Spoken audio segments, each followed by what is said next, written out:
Well, in tonight's Woman's Doctor, have you opened your medicine cabinet lately? Well, it may be time to reorganize some stuff. Dr. Shannarose Guma at Mercy Medical Center says if you don't have a medicine cabinet, you could start by just getting a first aid kit. For pain and fever, Dr. Guma recommends having acetaminophen and ibuprofen.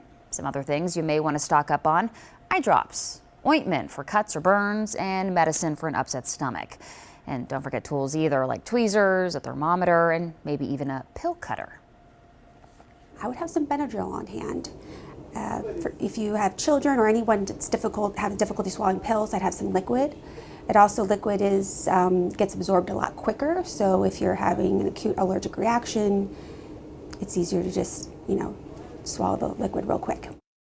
Well, Dr. Guma says if you're cleaning up your medicine cabinet and find some expired medicine, usually it won't be harmful to take, but they may not just be as effective or strong. And with antibiotics, she says if it's expired, it's got to go.